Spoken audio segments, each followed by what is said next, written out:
Hey Optimus. Greetings. Roll out. Let's roll. Alright, so in this video, we have our friend Optimus here.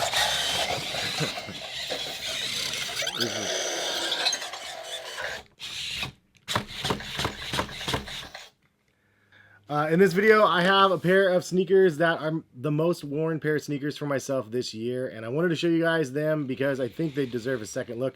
Let's go ahead and get into this video. I'm going to turn him off.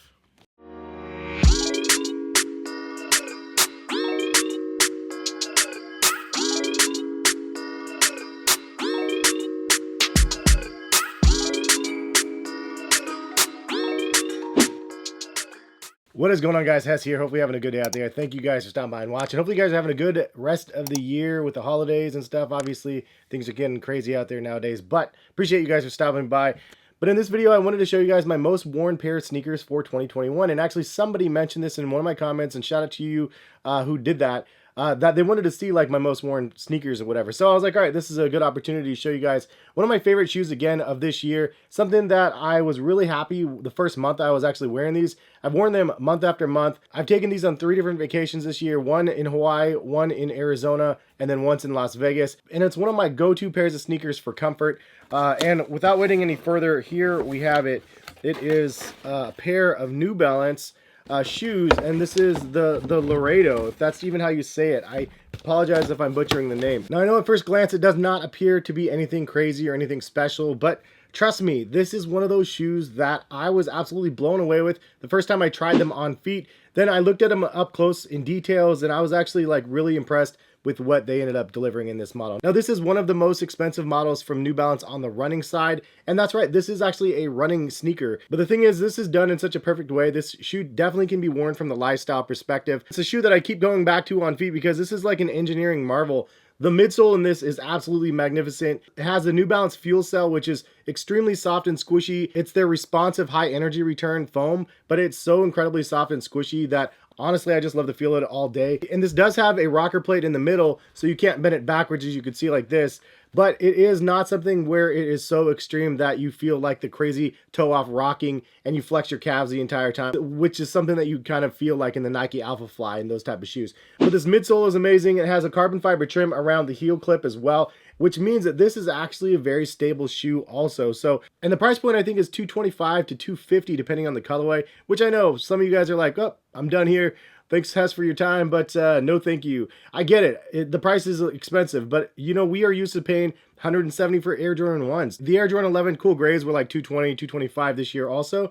So I know, obviously, between the two, a lot of times people would rather choose the Jordans. But eventually you get to the position where I know some of you guys are in, and you have a lot of different Jordans, you have a lot of different footwear. You don't have that perfect, comfy, luxury sneaker out there. And this is the one that I think really changes the game, and nobody knows about it. The New Balance Lerato is definitely one of the best high-end running shoes that cross over to the lifestyle segment perfectly. It's kind of like an elevated version of some of the retro runners that we see on the lifestyle side, such as the 990 V5.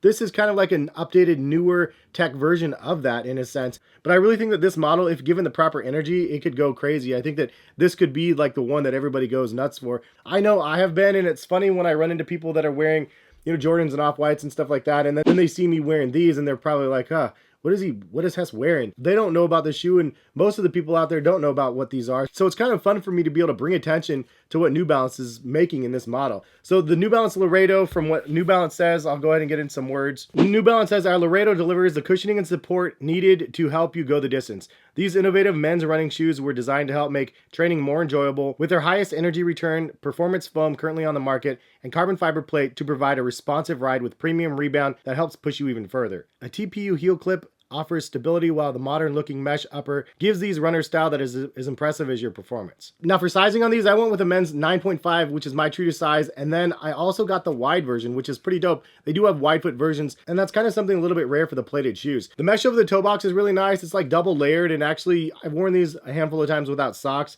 and it's totally comfortable. There's no like irritation or anything when you put them on. Some of my favorite features about the shoe though is the tongue has a nice amount of cushioning, as well as the heel section right here. Very, very nice cushioning. Then you also have that attached detached tongue where it's attached down through here, and then you have like a physical tongue right here. So it looks cool and it feels great on feet. Also, how I lace it, I just double lace the top one. The laces are just long enough where it fits perfectly, and I can wear these very relaxed and just slip them on and go. Basically, I just put my laces through the top hole twice. I hardly have any issues with the laces popping out, and they're just really, really comfortable. So the upper is really great on feet, very comfortable. And then you have this incredible fuel cell midsole that has, again, a pretty good amount of stability, but a lot of squishy feel underfoot. And then you do have a nice traction on the bottom of the shoe as well. So there's definitely some thicker traction down here, which is nice to have when you have such a squishy shoe. It's like a perfect pairing, the way that they actually combine everything together. It's just the right amount of squishy feel if you want that soft squishy feel underfoot, but it's also more stable than like the Rebel V2, which I have to say is the perfect alternative to this shoe if you want something that is a little bit more unstable, I guess, for the heel section of the shoe. But if you're looking for more of a budgeted approach and you can't afford or don't want to pay the $225 that these are, get the Rebel V2s, try the fuel cell at least. They're only $130, and that model is extremely good. I have a pair of those as well, and I've worn them quite a bit, but I do prefer this one over the Rebel V2 only because of the comfort of the tongue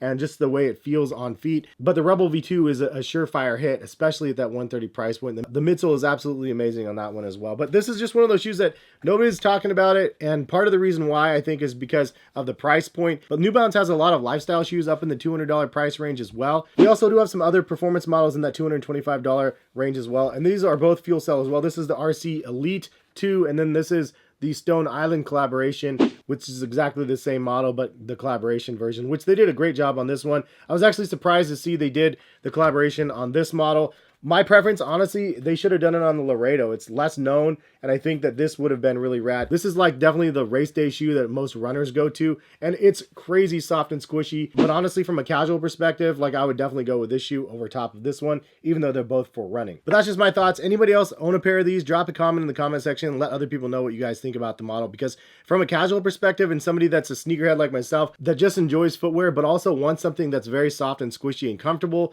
like this is the one where I've like every single time I go on vacation, I'm like, which pair I'm gonna, okay, yep, I'm gonna bring the Leratos again. It's just a cool pair of sneakers, and I don't care how many heads it turns necessarily. Like when I went to Vegas, I wore my Travis Scott ones and I wore these. Like this was the one that I really, really liked. So anyway, let me know what you guys think. If you guys do end up buying a pair of these, drop a comment back in this video and let me know what you guys think, because I've worn these through the year. Definitely my most worn pair of sneakers, and something that I am just blown away at how good this shoe is. And I can't wait. Hopefully they'll make a newer version for next year. But if they don't, like, just give me a couple more colorways of this, because they only had 2 or 3 colorways of these through the year. They do have some in stock on New Balance's website. I'll link them in the description for anybody interested. But man, I'm telling you guys, try the shoe if you guys like soft, squishy, comfortable sneakers. If you're a fan of the Adidas Ultra Boost from a casual perspective, try this out, dude. You won't regret it. The $225 price point is a little bit steep, but trust me, it's definitely worth it if you want to try it out. And if you don't want to do that, try the Fuel Cell Rebel V2. I'll also link it in the description over to New Balance's site. It's only $130. Definitely an amazingly soft, squishy shoe as well. New Balance and the Fuel Cell is probably one of my favorite technologies of this year. Anyway, hopefully you guys enjoyed the video, and leave a comment. What is your most worn sneaker of 2021? Curious to see what you guys say. I'm pretty sure most of you guys are just wearing like house slippers and stuff, which I did do a top 10 house slipper video. If you guys missed it on my channel, I'll put it up on the screen. But hopefully you have a good rest of the day. Thank you guys for stopping by and watching, and subscribe if you guys are new. Drop a like if you guys liked the video, and hopefully we'll see you back for some more videos. All right, peace guys.